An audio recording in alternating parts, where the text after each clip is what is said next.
Ousmane Sonko beneen dimension la sant yàlla bu baax julli ci Nabi Moustapha léeg-léeg ma di man daal damaa gëj a xuloo damaa gëj a xeex ndax xuma ko may tooñ tey nangam mu ne ma kër gaa gi ma ne ko man mënu maa xuloo ak yow ndax lu ma wax na ngay sëgg te say jabar ñoo gën ci àdduna kon xaar ma ñu jotee taalibe yi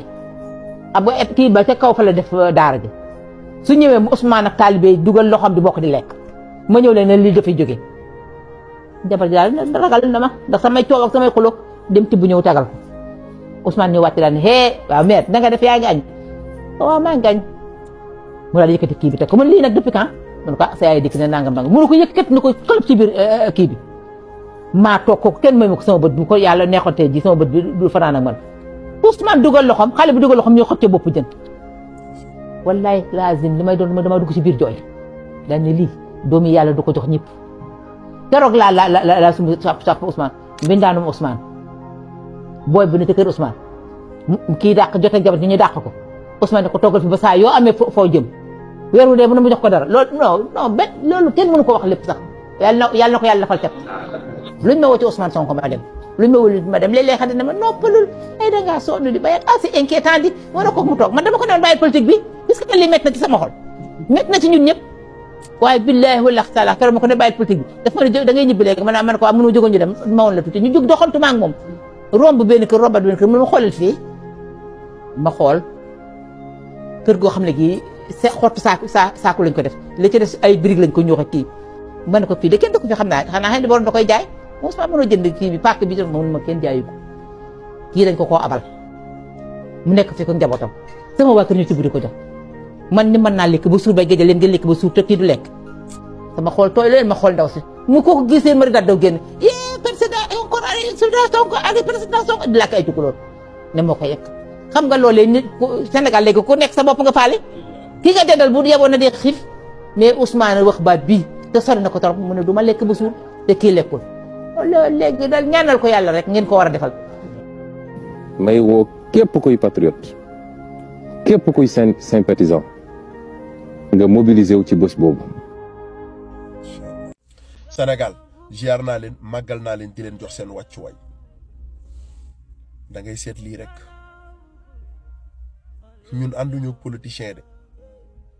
nitu yàlla la ñu àndal dama leen di ñaan nag nañu focus ci bisu le 8 après le 8 nag di ngeen comprendre que ne tontu du forox moo ñuy jaawaleek genre sëriñ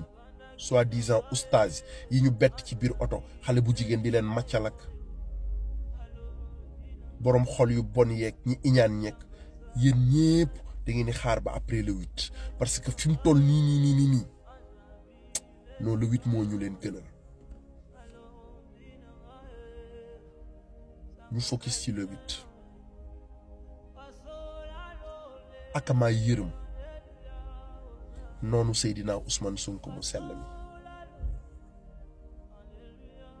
jëmm joo xam ne fal na ay maire fal ay député fal président de la république ci 10 jours wëlbatiku fal ay ministre ay directeur ay PCA guddi yi may wax ak yéen képp kuy nguuru ci réew moomu di Sénégal gannaaw yàlla suñu borom sante ko jëmm ji Seydina Ousmane Sonko mu sell mu gën bu lëg lekkee alom nag na ko gërëmee coy gis ngeen bu pënd bi wuuree bu ñu xoolantee ku ci nekk dina xam kan mooy sa baay cuuc nag day xam lekkam su bañee fot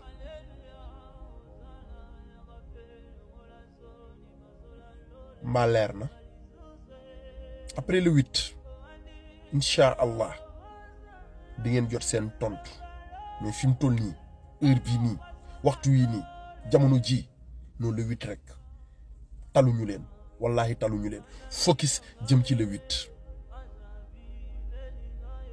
partager le maximum le 8 rek ku ñu mën di saaga sax le 8 rek après le 8 la ñuy tontu ñëpp mais fi mu toll nii moom le 8 rek le 8 rek le 8 rek ñu yendoog jàmm